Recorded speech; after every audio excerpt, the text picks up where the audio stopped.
ADHD as females, ADHD AF, ADHD as females, the podcast. Hi, I'm Dawn. Hi, I'm Laura, and we are ADHD AF. Seriously.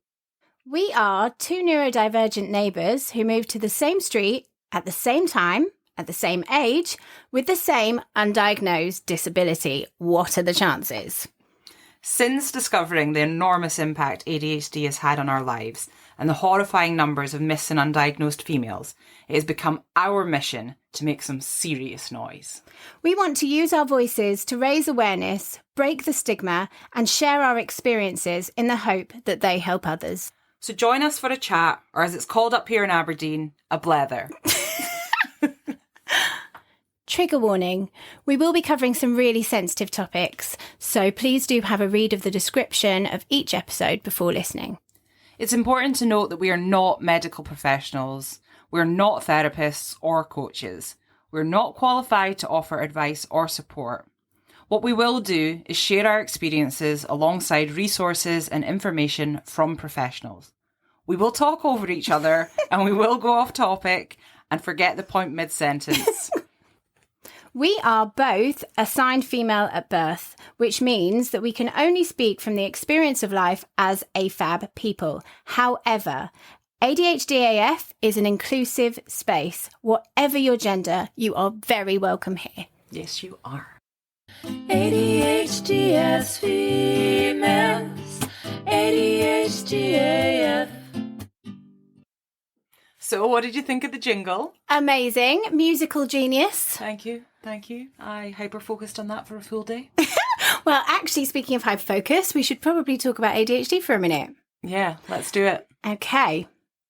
So the NHS website says that Attention Deficit Hyperactivity Disorder is a condition that affects people's behaviour. People with ADHD can seem restless, may have trouble concentrating, and may act on impulse. Adults with ADHD may find they have problems with organisation and time management, following instructions, focusing and completing tasks, coping with stress, feeling restless or impatient, impulsiveness and risk-taking, and some adults may also have issues with relationships or social interaction, and the rest. ADHD affects over 1.5 million adults in the UK, yet only 4.9% of women will be diagnosed in their lifetime compared to 12% of men. Which is just mental. Which is really, really, well, yeah, literally. Yeah. As mentioned, we're going to focus on our lived experiences, and along the way, we will interview some other people to find out a little bit more about them and how they cope with ADHD. But for some proper in-depth information from people who actually know what they're talking about and have actual expertise, we really recommend the ADHD Adults podcast.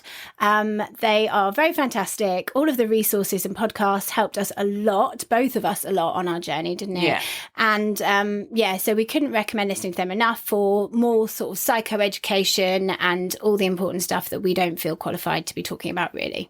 Absolutely. So, with focusing on our own lived experiences, without further ado, I would like to interview you, Dawn Farmer, for our listeners, which are probably just your mum and my mum. But let's do it anyway. My mum's not going to even listen to this. Don't be daft.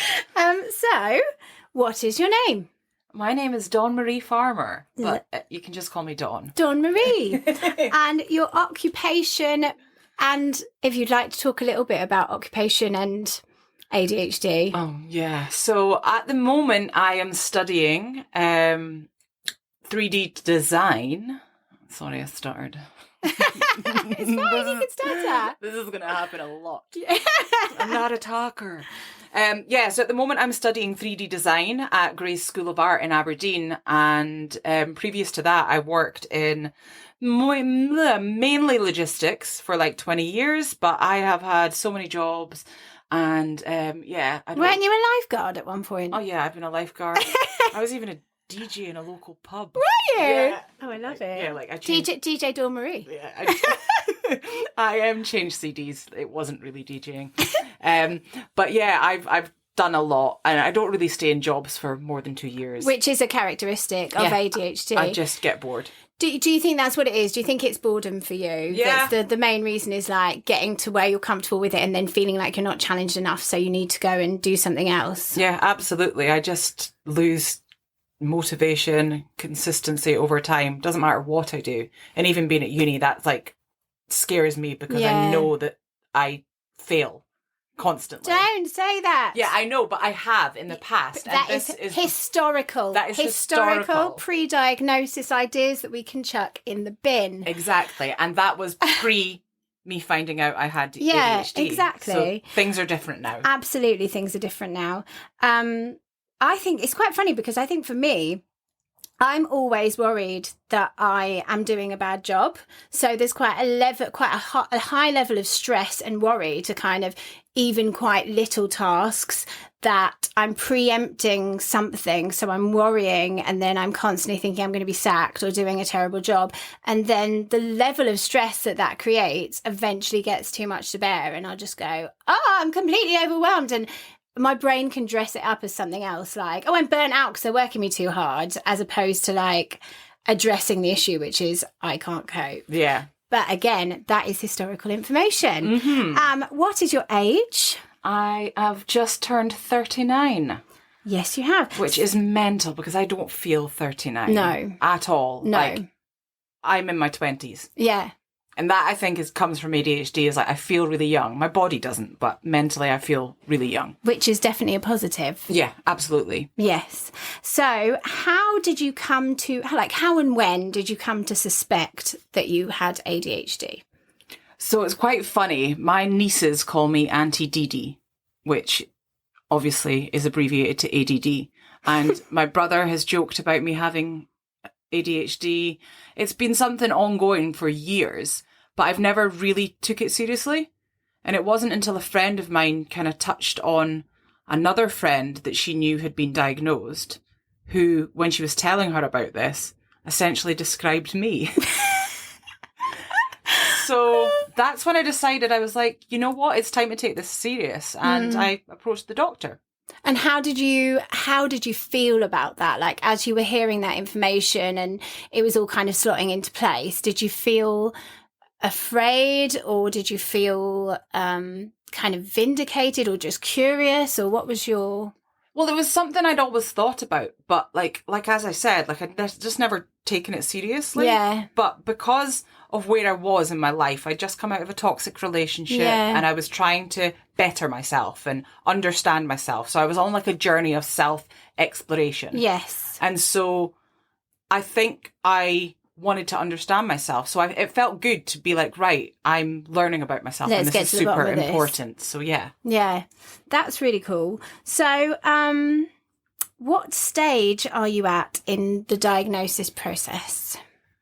Well, let's say it's been a long journey. So I started seeking my diagnosis last May, which was 2021. Yeah. And during that time, I had a life coach, a therapist, and I was just looking to start that journey, and I didn't realise it was going to take this long. I applied for university during this time, which was really difficult, but I had the life coach, and that really helped me massively. But I thought I would have a diagnosis and things would be all sorted before I started uni. Did you think, sorry to interject, did you think that because somebody told you that, or that was just you, or just that you did not know quite how lengthy and difficult the broken system is? I didn't have a clue how long it was going to take. I just started looking into things, so I bit the bullet, saw the doctor, and was told, we'll get back to you, kind of thing. And then I started uni, and fortunately, like Gray's School of Art, Robert Gordon University has an incredible inclusions team. Mm-hmm. And I went to see them, and they basically put me to an educational psychologist who gave me my inverted commas diagnosis. Mm-hmm. But we know that that's not an official diagnosis. Yes. So I still have to go through the NHS to get an official medical diagnosis before I can get any help whatsoever. Right. So I'll get help and support through the uni. That's fantastic. But I can't get any medical help until I have an official diagnosis. And the last time you heard from them, what was the wait looking like?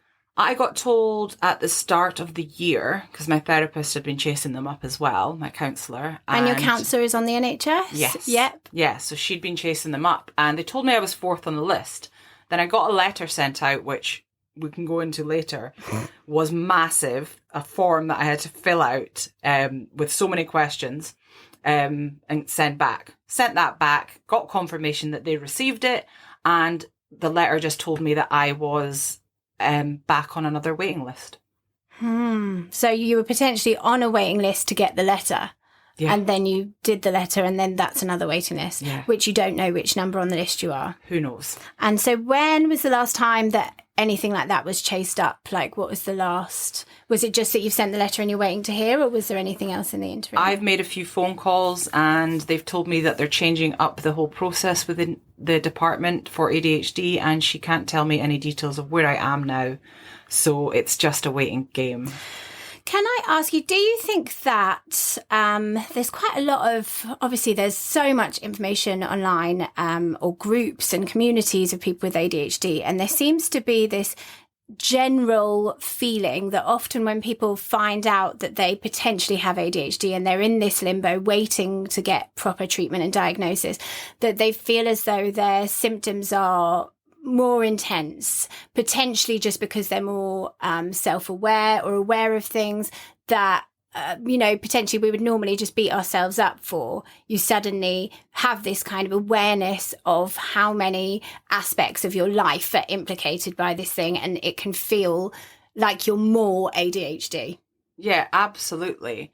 I mean, having the diagnosis through the university was enough for me to validate this, diagnosis to let me know. So initially there was a massive amount of relief. Yeah. That validation in knowing that I'm not just a useless human being. Yeah. Because that's how I felt my whole life, that I was just useless, incapable of, finishing anything or like becoming anything and getting anything done. I just felt like a useless adult that I couldn't do life. Mm-hmm. And I felt like that my whole life, and I've had to hide so many aspects of who I am because I'm ashamed. Do you think that would you think it's fair to say, because I don't want to put words in your mouth, but like what I'm hearing is like you can't sort of fully trust yourself to have your own best interests at heart. Yeah. So that's quite a scary place to be, isn't it? Yeah, something I've realised is that I can't do anything in life unless there's external motivation pushing me. So whether it's getting out of bed in the morning, I need work to actually get me out of bed. Or whether it's going to do exercise, I need someone to come with me. I cannot motivate myself to do anything. I need someone holding my hand, essentially. Yes. It doesn't matter how much I want that thing. Yeah. That's irrelevant. Even if it's something that I really want, I struggle to motivate myself. And that is my biggest struggle when it comes to ADHD. Yeah. So with that in mind, what has undiagnosed ADHD cost you? Like, what do you think? Like, because what it sounds like is, well, predominantly a lot of self-worth. Yeah. But what else? Like, what do you think? Yeah, I mean, it's definitely affected my self-worth, but that's changing massively now. And I think what it's cost me the most is reaching my potential. Yeah. Absolutely. Like, I know I am capable of so much, but ADHD has stopped me reaching the potential and reaching where I want to be. And I could look back at my life and be sad for all the things that I've missed out on as a result. But I think there's no point looking backwards when, it's important for me to focus on where I am now and what I can become with the information that I now have. Absolutely. So with that in mind, why not tell us some positives? Because as you already said, like, you feel younger. Like, so obviously we know it's cost a lot and we know it's been a struggle, but what are the positives? Like I said, I feel young. I've always felt young. And I think that's a great thing. I also think that, the impulsiveness and the spontaneousness that ADHD gives me makes me a lot of fun to be around. Yeah, absolutely. And I'm always up for everything. Yeah. And anything. It's like, if you want me to get involved. We're going. Exactly. Like, my arm will easily be twisted. It's got me into trouble a few times for sure, but it's definitely a positive. It's opened a lot of doors in that respect. Absolutely. To opportunities and life experiences. Okay, so final question. If you could implement change, what would it be? So I don't mean obviously like eradicate the world of ADHD, but I mean from your experience, from what you're seeing, from what people that you're dealing with, what change would you implement if you could? She got there in the end. I just want to make the process of diagnosis so much more easy, accessible. It shouldn't take this long. Yeah. I think if I'd been diagnosed by a psychologist and that was a 2-hour thing, why does it have to be a 4-hour thing with a psychiatrist? Like, I know I've got ADHD. Yeah. The educational psychologist knows I've got ADHD. Yeah. Like, why is it the whole process and the system of diagnosis is just messed up and it needs to be changed. Yeah, absolutely. Would you like to say anything else before we move on? Probably not. I mean, there's lots of things. Just say it. There's so many things that I'd like to say. I'm just, my head is mince, and I just want to put a disclaimer in there for myself to be like, I am sorry that you're going to hear my ramblings, and no, they're wonderful ramblings. And also, just to cut in there, I'm sorry, but Dawn is literally a technical whiz and she sings and she does all of these amazing things. So your head is absolutely not mince. You just need some help dealing with what is an actual debilitating disability so that you can clear some fog and just crack on. Well, that's it. Like, I think even recording this podcast right now, and I'm unmedicated, so I'm still waiting to hopefully receive medication that will help me with my ability to maintain focus, consistency, etc., etc. And even doing this podcast, I noticed that while you're talking and asking me questions, I'm struggling to concentrate on the questions being asked. Yeah. And so for me, this in itself is a challenge. I didn't even manage to read this list properly. So there's that. Yeah, so we're going to be all over the place, and this is our podcast. Yay! And this is me, and now it's your turn. Yeah, go on then. Who are you? My name is Laura Mears Reynolds. And Laura, what is your occupation? My occupation is kind of designer, maker / writer kind of thing. And I'm also curating an event with a view to curate more. But I guess a jack of all trades type of person. But I make festival-inspired, Ibiza-inspired headwear and accessories out of upcycled vintage military hats and jewellery, which I sell at festivals in the UK and in Ibiza. And I do a bit of writing as well. Laura used to live in Ibiza. I did. So she knows the scene and how it all works across there, and she is incredible at creating. Oh, well, thank you. And Laura, how old are you? I am 38 and I'll be 39 in 23 days, which is very, very strange. And I just think age is the weirdest thing, because like you, I've always felt young. Yeah. I remember I was about 27 and somebody asked me my age and I literally didn't know. Like, I couldn't find it anywhere. Yeah. And then I was like, I want to say 27, but that can't be right. But now I've got, another 12 years on that, which is just bizarre. I feel like 27 is the age that I stopped at. Like, I don't feel like I've gotten any older I didn't even get there. I didn't get there. So, ADHD, how did you come to suspect that you were neurodivergent? Well, I will be honest. I've always kind of really struggled with like mental health issues, so anxiety, depression, eating disorder stuff. It's not fun. We did give a trigger warning. And so I've kind of battled on my life. I think I really started to, I was very over emotional as a child. I really started to realize that something wasn't right in my early teens when horrible eating disorder raised its head. And I did start to get help then.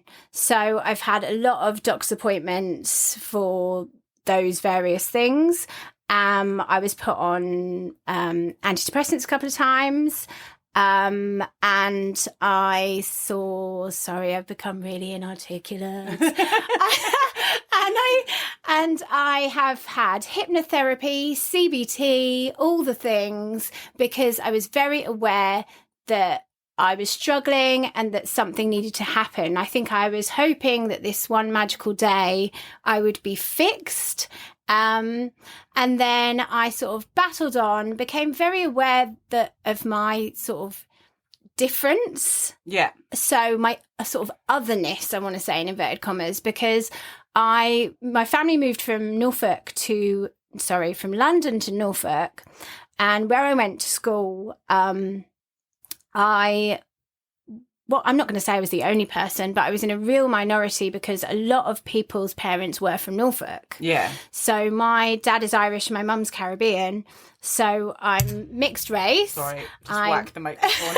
I had curly hair. Other people didn't have curly hair. I was really tall. So I had all this kind of like otherness going on and differences. So then I think my ADHD-ness kind of fell under, like got hidden by the otherness. So I felt different and I thought that those other reasons were why. Yeah, if that makes sense. Absolutely. And then I just sort of ran for the hills and just did a load of stuff, became a diving instructor in Thailand, Bali, Australia. Lots of random jobs. Loads of random stuff. Went to Ibiza. And then eventually, a few years ago, a friend said to me that she had been diagnosed with ADHD. Yeah. And this friend of mine, who is amazing, she is very successful. She's really, to my eye, got it all together. So when she started to tell me what it was all about, and sort of how the symptoms can present themselves in women, because we have to check our own ableism, right? Like I had the same idea. It's little boys. I didn't know that how different it could be from the stereotype. And I said to my friend, well, bloody hell, if you've got it, I've definitely got it. And she just kind of went, yeah, about that. It's so interesting though, because since I found out I have ADHD, I now look at so many people and diagnose them. I'm just constantly diagnosing. I'm like, you sure you don't have ADHD? Well, I think that, there's a lot to be said for like, right? So, and like wavelength stuff. Yeah. So there's an argument to say that once one person gets diagnosed in a group, they all fall like dominoes because we're likely to congregate together. Yeah. So I look around me and I really think that quite a lot of my close friends have ADHD. But I also don't think it's my place to diagnose anybody. Absolutely. And also, it's about the struggle as well, right? Yeah. So how much is this affecting your life? Like we've seen, we can all be forgetful. We can all be nervous in work. We can all do, any number of the things, be a bit of a, I don't want to say lazy, but somebody that sleeps in, etc.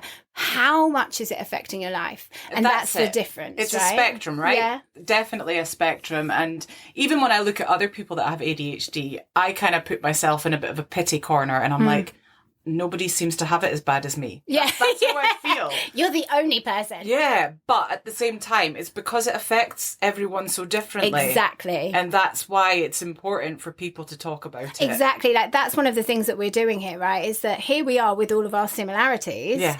And actually our ADHD looks completely different from one another. Totally it affects different. Our lives in different ways. And that's what we're going to talk about. Yeah. So what has changed for you since you've had a diagnosis?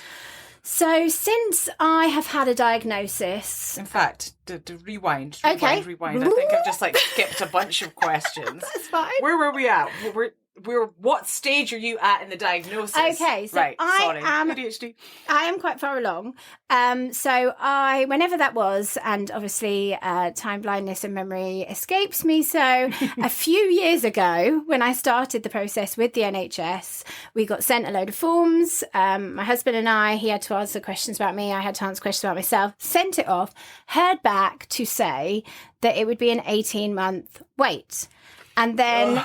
However long into that 18-month wait, obviously COVID happened. So then I just really didn't hear anything else ever again, amen. Because also it's not like everything's done by email, everything's done in the post, etc. It's a whole different system. So then we moved here to Aberdeen, and I am in a really ridiculously privileged and fortunate position that my husband's job has given me access to private healthcare, which is something I never in a million years would have had. Well, that's it. So then I went forward with getting a diagnosis at the end of last year, and a psychiatrist I spoke to for maybe like over an hour, definitely. I'm not sure exactly how long. Came back and told me that basically it wasn't just ADHD, it was severe ADHD because of the number of different areas and the enormity of the impact that the ADHD affects my life. And I decided to go ahead with medication, which originally I didn't think I was going to do. I just kind of wanted the diagnosis to like get off my own case, if that makes sense, because I just felt like I would have more self acceptance with it rather than feeling, as you described, like a useless person who just cannot do life effectively. But then I thought, you know, why would I not give myself the opportunity to try? Because at the end of the day, I could just stop taking it. And since taking it, it has, really, really massively improved my life. And I feel really incredibly grateful and fortunate to be in this position. But it's a funny one because on the one hand, it's such a huge relief. I feel like I've totally gone off topic here. You said, what stage are you at in your diagnosis? Then did you say... No, okay. I'll just carry on. Just keep talking. Where was I? Yeah, I feel like what's interesting is that the diagnosis has given me this huge amount of self-compassion, which I never had before. So, you know, obviously, especially in Ibiza, there's a lot of wellness gurus, that whole community, and there's, you know, a lot of talk about all of that self-love business, which just absolutely escaped me, to the point that like I'd feel really frustrated, just like, can you just actually tell me what the hell that means? Like, walk me through it, because I'm not getting this at all. And actually what I now understand it to mean is that you are able to show yourself the compassion that you would a friend. So if a friend or loved one came to you and said, I've got this diagnosis, but then was like, I've got no money and I've lost my bank card and I'm locked out of my phone, you wouldn't just like either laugh at them or berate them. You'd be like, well, should we connect the dots here? Like, this is a disability that you've been diagnosed with. So the things that inevitably do come up in our paths every day, as much as, don't get me wrong, it still really upsets me and annoys me, I'm able to go, that's not because I'm useless. I can separate it. Yeah, absolutely. That wasn't the question, but that was a little bonus you got there. No, I definitely relate to that, because self-compassion has been like something that I've been working on, especially since I got my diagnosis. And it's, but before, in the past, when I used to, you know, fail at something or not be able to get up in time for something or whatever, I would call myself lazy and, you know, stupid and just useless, etc., etc. Whereas now, because I know I have this condition, I'm so much nicer to myself. Yes. And I'm able to be like, well, no, you're not lazy, you're not stupid, you have a condition which affects you in this way, and that's why. However, it's also a bit of an excuse now. I use ADHD as an excuse for not doing things. Do you? Because I'm the opposite. I've gone like full end complete lunatic. Should I tell my sunglasses story from the other day? The other day, so I am upcycling and embellishing sunglasses to sell at festivals, and I decided on this design in which just basically defies gravity. Like, it isn't going to work. It's not down to my lack of ability or ineptitude, as I decided it was in that moment. Yeah. So I basically continued to try and make an unmakeable pair of sunglasses for 2 hours, because in my head I was thinking, old Laura would have given up by now.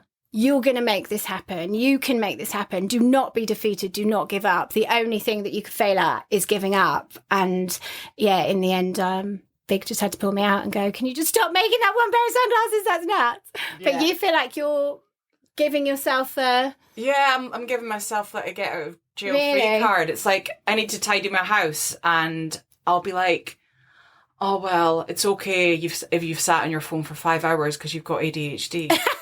And so I'll just be really nicer to myself, but I'm sitting in absolute squalor because I've not tidied or done anything. Yeah. So... yeah, I'm looking forward to the process of discovering whether medication is going to work for me. Yeah. I'm probably holding on to it like quite tightly, Yeah. and I have expectations for it to really help me, which probably isn't that good. But it will. The right one will. And Yeah. that's the thing, that they'll have to go through the process, find the right one for you, find the right dosage for you, however long any of that takes. But, you know, as with everything, there are pros and cons. So Yeah. there are side effects, and there are ways in which it helps you. And also, I have to know, it's only been a couple of months for me, but when I am on my period, I don't know what happens. I guess the normal level, because we're going to focus more on this in another episode. That's a whole Definitely, nother yes. episode. But yeah, it doesn't seem to work so well because I've also got PMT or whatever else is going on. It doesn't work as effectively, but we'll come back to that. But anyway, let's get back to your interview. Oh, yeah. So, where was I? What has undiagnosed ADHD cost you? Really a hell of a lot. Like a lot. And it's awful because, again, I feel like a voice of doom over here, but it has nearly cost me my life. Yeah. Like, it really, really has. And I don't just mean in terms of like really dangerous situations I've ended up in, which I have. I nearly lost my life a couple of times scuba diving, no joke, just because of impulsivity and in the moment making the wrong decision. Yeah. Basically, which is very dangerous. But then what happened was, I don't know, that they say that the average age that a woman gets diagnosed, if missed in childhood, is between the ages of 36 to 38. Mm-hmm.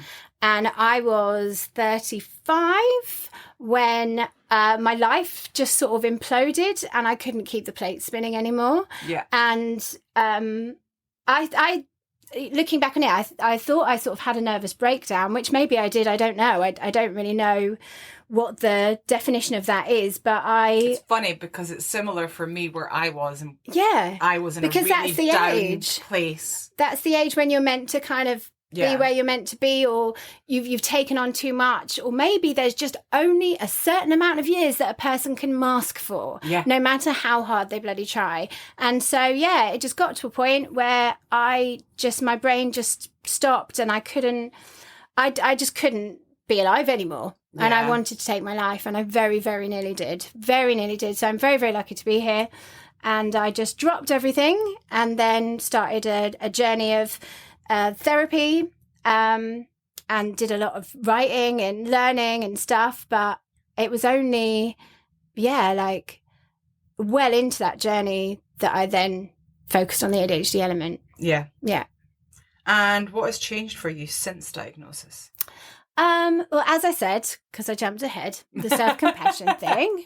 Do you know, it's a really, really funny thing because it, and I think it's important to say this, especially for you as well, is like, as with everything, there are good days and bad days. Yeah. So sometimes I'll be like, I'll just feel like, oh, this is so amazing. I've got a new life. Like, I've been allowed into the room for the first time in my life. I have the rule book. And now I have the self-compassion. And also, I'm still plagued by the RSD, rejection sensitive dysphoria. We'll talk about that another time. Yeah. With other people. But I also feel like if anybody's going to be, I'm going to say, if anyone's going to be a dick about it, then, you know, they are ableist and they can do one, basically, can't they? So I have that whole side of it. But then there are times where I feel like, oh, this is forever then. Yeah. And that, you know, it's sad. It's not, you know, it's definitely not a case of like grieving my previous life, because it's always been tough. It was exciting, but it was tough. So there's none of that. And like I said, I'm very, very grateful for all the places that my impulsivity and recklessness took me. But yeah, sometimes I do feel quite sad that this is me forever. And I think that that's part of why it's so important to actually use my voice, because I could sit here and go, okay, well, I've got this diagnosis now, I'm sweet, I managed to get private healthcare, lucky me, I've got the pills, off I go. Or I could actually, you know, having been so astounded by what I've found out, be saying, you know, this really, really isn't right. What can we do? Yeah. And that was not the question, and I don't even know what it was. But it's funny because when I started seeking my diagnosis, which was in May last year, I was working in a job and making decent money, and I could have afforded to go private to get my diagnosis. Mm-hmm. But I didn't, because I didn't think the process was going to take so long. Yeah. So obviously not everyone has the same things in life and, you know, has the same benefits and privileges that they could afford to go private. So I'm now in a situation where I'm a poor student and I can't afford to go private. So the NHS diagnosis is the only way for me. But it's it's a long, hard process, and I'm ready for it to finally get to an end soon. Yeah. Please help. Yeah. But tell us some positives. Okay. So positives, like you, I feel very young. I'm very enthusiastic. I'm up for change quite a lot. I realise that's a thing. So that's kind of how I ended up in Aberdeen for a start, was just the opportunity came up and it was just like, oh yeah, go on then. And I ended up here having never even been here. The first time I came to Aberdeen was the day that we moved into our house.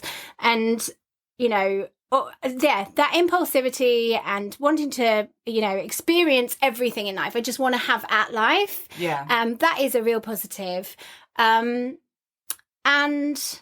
yeah, I think the other positive, sometimes I think it can take a different way of looking at things to find, you know, different solutions and different answers. And I have that quite a lot. My husband and I had a big chat the other day and we were talking about things and I was just like, yeah, but sometimes you get stalled or blocked because the logic and the reason comes in. Yeah. But sometimes if you're not, you know, you don't have those blinkering you can come up with some real magic and make exciting things happen. Okay, so final question is, if you could implement change, what would it be? Well, actually, I'm just going to be real here for a second and say that I just went off on such a tangent answering that question. This is take two. This is take two because I couldn't stop talking.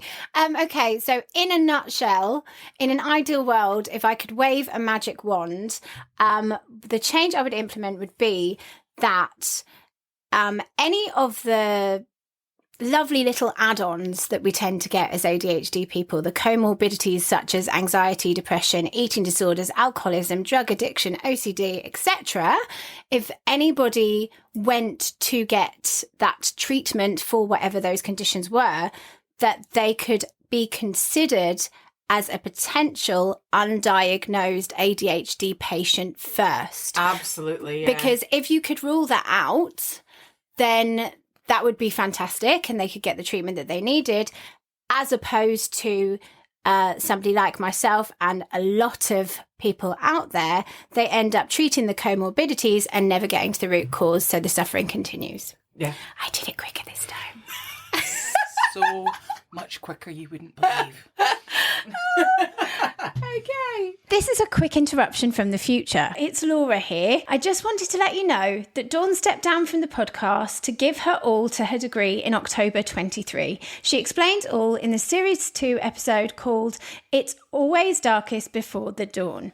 From that point, I continue ADHD AF solo and I'm about to start the third UK tour, which will actually be the last of this nature. I would love to meet you in real life at Alien Nation. The ADHD AF live events are to connect local ADHDers, raise ADHD awareness, and they start in April 2024 and finish in July in Scotland and England. Undiagnosed ADHD made me feel alienated from society. The shows, featuring very special guests from the podcast, explore going from feelings of alienation to discovering an alien nation. Tickets are available via the link in the blurb of this episode, also via the link in bio on ADHD AF podcast Instagram. I really hope to see you at these totally unique events, the last ever ADHD AF tour of this nature. Self-diagnosis is valid, no diagnosis necessary, and I invite you to encourage the people in your life that need to learn more about ADHD from a late diagnosed perspective. So come along. Adults only, all genders welcome. If you'd like to come but you feel nervous about coming alone, please don't. Just let me know and I will arrange for a welcome party to greet you at the door and seat you with others just like you. I don't want you to miss out on the last hurrah, so grab tickets whilst they last and come hang with the gang in real life. If undiagnosed ADHD made you feel like an alien, you are not alone. There's a whole planet of us. If you can't make any of the live events or you would like to connect online sooner, come and join us in the Planet ADHD AF peer support community via the link in the description to chat to myself and a whole load of other like-minded legends the world over on Discord and Zoom. Membership includes body doubling, accountability squads, a self-care club, monthly advice from an ADHD coach, blogs, vlogs, behind-the-scenes content, exclusives, and discounts on all merch, downloadables, and events tickets. I really hope to chat to you soon, either online in the Planet ADHDF peer support community or in real life at the Alien Nation tour. Big love. We are now going to move on to a little section that we're going to revisit every week, aren't we? So this one is about differences. Yes. So essentially what we're going to be talking about in this segment is the differences between us and our ADHD. Yeah, so if we pick a topic, as much as we are so similar, as I'm sure you can see and hear, there's actually how the ADHD impacts us is actually quite different in our lives. And I don't really know how many times I just said actually, but there you go, have another one. So this week we're going to talk about driving. Driving. So, Dawn, talk to me about driving. So I drive. I have a license. All right. Yeah. Show off. I've not actually been driving that long because I put off, I guess, through my procrastination, starting to drive for a long time. My friends, when I turned 17, I think, or 16, or whenever you got your provisional. 17, I think, isn't it? Yeah. Yeah. When I turned 17. Not that it was that long ago. Yeah. My friends all chipped in to buy me my provisional license so that I could learn to drive. Because that's what I wanted to do. As soon as I turned 17, I was like, I'm learning to drive. And I told everyone I was learning to drive. So my friends bought my provisional license for me or gave me the money for it, which that's not what we got spent on. I'm sorry, friends. I think they all know this. You got there anyway. in the end, though. Yeah. Yeah, so I didn't get my provisional license and I didn't start driving. And it wasn't until I was 21, I think I'd come back from working in Camp America. And I was working in a job that was somewhere that I needed to drive to get to. I mean, I could get buses and stuff, but it was 2 buses and it was a palaver. And I knew that my life would be so much easier if I learned to drive. So I started taking lessons and I was doing really well. And, you know, it was all going great. And then my test was booked. I did my what do you call it? Oh, theory. Yes. Yeah, I did my theory, passed first time. It was all great. I really like the way you say theory. Can you say it again, please? Theory. Theory and period. I also like that. Period. That's great. Carry on, sorry. Anyway. Yeah, so I booked my test and I was all ready to go. And then I just stopped getting lessons. As you do. As you do, I just kind of forgot about them. And it wasn't until a week before my test, I was like, oh crap, that deadline is here. It's actually looming. Yeah, and I was like, and I've not done enough lessons. So I phoned my instructor and he was like, yeah, I was wondering when I was going to hear from you. And then, he's like, well, it's too late now. Your test book, you might as well sit it. He's like, I'm not, expecting any miracles here, but you never know. You might pass. So you might as well sit it. It's booked. You've paid for it, etc. Sat the test, blatantly failed because I was not prepared enough for it. And then I just gave up. I could have booked my test again and for 6 months later or whatever, I just gave up. And it wasn't until fast forward, God, how long have I been driving? About 7 years or something. So it wasn't until I was 30 or something that I actually did it again. Ah. And then it was a friend's dad who was a driving instructor at the time, and I did it through him. And I guess through my friend and her dad, they helped keep me motivated so that I could actually get it done.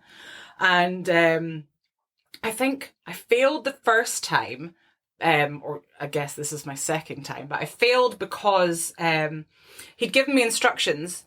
We'd stopped, he'd given me instructions, and then we got going again, and I was too busy concentrating on one thing that my working memory had just gone kaput and just forgot about the instructions he'd told me. So I sped up to 30 and a 20 when I shouldn't have. Anyway, reset it, did my test again, and passed flying colours, 4 minors, and that was it. And driving itself, I find really easy. I hyper-focus, essentially, when I'm driving. And I love driving. I enjoy driving. And I think that makes a difference because when I'm doing things I enjoy, I tend to be quite good at them. So, yeah, that's where I am. But we're a little bit different when it comes to driving. We are a little bit different. I'm just sat here trying to find a statistic that I know I have on my phone somewhere. But being me, I've lost it. But it's to do with ADHD people and being at a higher risk of car driving accidents. Yeah. And we'll focus on that another time. But for now, for me, I haven't learned to drive. I have always had a real fear about learning to drive, and it just always felt like something that I was never going to be able to do. So over the years, prior to guessing or even finding out that I might potentially have ADHD, I always thought that it was an irrational fear. It was a story I was telling myself. It was something that I needed to work through and overcome. And I eventually started learning to drive at about 33, I think I was. And I booked myself in to do a 2-week intensive thing because I thought that would be brilliant. Just get in there, soak up all the knowledge, smash it out, it'll be fine. It didn't work at all. And my poor driving instructor, it just got to a point where he'd just be like, okay, now. And I'd be like, yeah, no. And he'd just pull over and we'd sit in a lay-by and I would just cry. And I would cry for such an unreasonably long time that he would just be like, are you all right yet? Should we drive some more? It was so bad. At one point, bless him, we were driving along and he was just like, I was like, oh, look. One of the many things that I do is look at dogs. So I was like, oh, look at that dog, blah, blah, blah. And he was like, yeah, chatting away. And then he just kind of went, Laura, I'm all for having a laugh and that. But, at some point you do actually have to concentrate. And I remember being so embarrassed and just thinking, no, really, this is all I've got. This is it. This is it.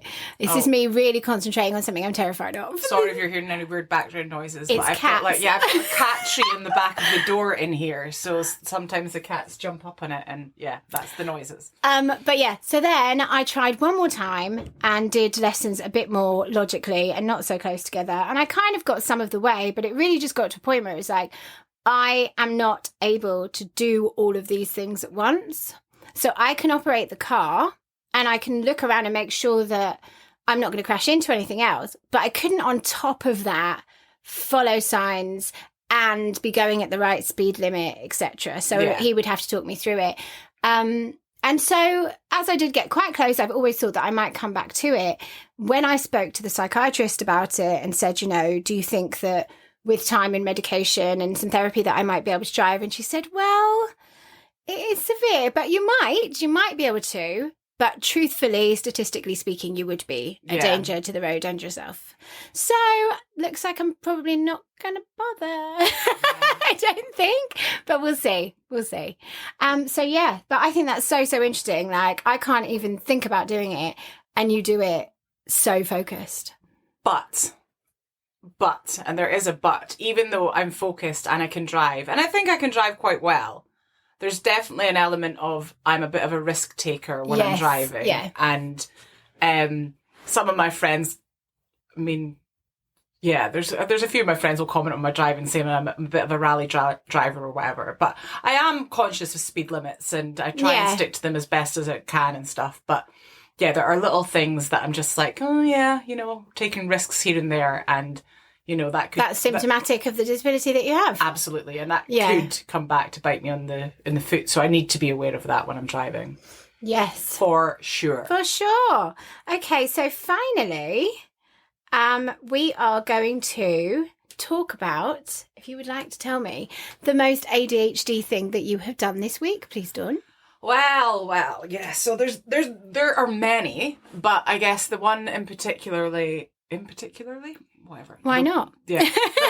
The one that's standing out to me is my washing this week. I have put on the same load of washing 3 times. Mm-hmm. So obviously I needed to do washing, so I put a load in the washing machine. Did the load of washing. And then 2 days later, I'm like, oh, that washing's been sat in the washing machine for 2 days. I'm going to have to put it on again. So I put it on again and it finishes. And then I leave it in the washing machine for another day. And then I'm like, oh, I've left it in the washing machine again. I'm going to need to put that load of washing on again. So I put it on a 3rd time. But why? I don't know. Yes, I put it on a 3rd time because at this point I was running out of clothes and I needed to get my work clothes desperately washed and dried within like 3 hours because I was working later that day. So I had to get the load that was in the washing machine washed first so that I could get my work clothes washed in time for work. And so, yeah, the only reason that they got washed the 3rd time and actually hung out was because of the urgency that was pushing me to get it done. So there you go. But what have we learned here? Deadlines work even when it comes to washing. Yeah. As long as there's some kind of external pressure pushing me, I will get things done. Be it work and getting my clothes washed. Yeah. Yeah. So there you go. That's my most ADHD thing this week. Mm-hmm. Well, mine is that what is mine? She says that she completely forgets what it is. Okay, so mine is to do with medication. I'm in that period of it's relatively new. So the doctor has been figuring out, the doctor and the psychiatrist figuring out what dosage I should be on. So having gone up from the original starting dose of the medication that I'm on to the next dose up, there was some communication between. So from the point of getting the prescription to then collecting the prescription, I was getting a phone call. So I was not aware that that was not the system as standard. So I was told to leave it a week before picking up leave myself with a week's worth of medication before ordering a repeat prescription, which I did. And then I telephoned to say, okay, down to 7, need a repeat prescription. This was last Monday. Didn't hear back. Thursday, thought, oh, I better just check that's all right. Left another message. Didn't hear back. So Friday I tried to ring. You know what it's like, ring a doc's surgery, you can never get through. And then in the afternoon I eventually got through and they were like, yeah, that was sorted on Tuesday. I was like, oh, okay, right, cool. She said, Jenna, no, you wouldn't get a phone call back. Think about it. There's thousands of people, blah, blah, blah. I was like, yeah, sorry. I'm really new to this. Sorry. Yeah, right. Okay. That's fine. So I was going to pick it up Friday afternoon, but I had a deadline. Of course I did, for Friday afternoon. So I stayed at home and finished my coursework. I'm doing a writing course, by the way. And then, and I started to worry because I was like, oh, well, I have to pick it up Friday night because it was shut on Saturday. Saw that it was open on Saturday. So I said, okay, I'll go on Saturday. And then on Saturday, I just got on with living my life and never gave it another thought again. So... And what weekend is it, Laura? Bank holiday! Monday. It's bank holiday weekend. So that is the most ADHD thing I have done this week. And if I'm not mistaken, that brings us to the very end of our first podcast. I think it does. That was it. Did we actually do it? Yeah. Gosh, I hope our mums like it. I hope you guys like it, you guys that are listening, and thank you for putting up with us. We are more than happy for you guys to give us feedback. Please do. We don't know what we're doing. Yeah, we are brand new to this, and if it's too long, if it's too short, if we're speaking absolute nonsense, if I'm being too miserable like I have today, can I just say I am actually quite fun? Just as a disclaimer. She is.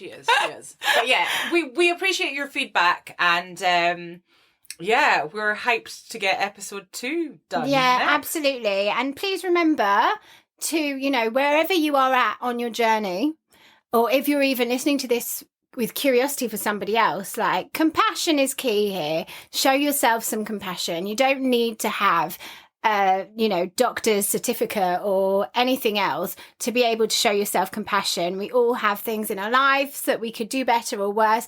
And especially if you're coming in from a neurodivergent angle, give yourself a break and don't be mean to yourselves. We're so quick to, self-criticize. Yeah. And chastise. Yeah. We wouldn't do that to our neatest and dearest, so why do we do it to ourselves? Exactly. And so just be a little bit nicer to yourself. Exactly. And also, don't forget, don't do a dawn and think that you're the only person in the world that has it, because you are not at all. And there is so much, there are so many support groups, networks, Facebook, all over, social media. There is a lot going on. So please reach out, to anyone, anywhere, and people all over the world. I don't know where that was going, but you get the point. Just be kind to yourself and speak to people. You are not alone. Grab your tickets for Alien Nation Live UK Tour via the link in the blurb of this episode, and come hang with the gang in real life or in the online peer support community Planet ADHD AF. And I'll shut up now. Thanks for listening. Thank you. Bye. Bye. ADHD as females, ADHD AF, ADHD as females.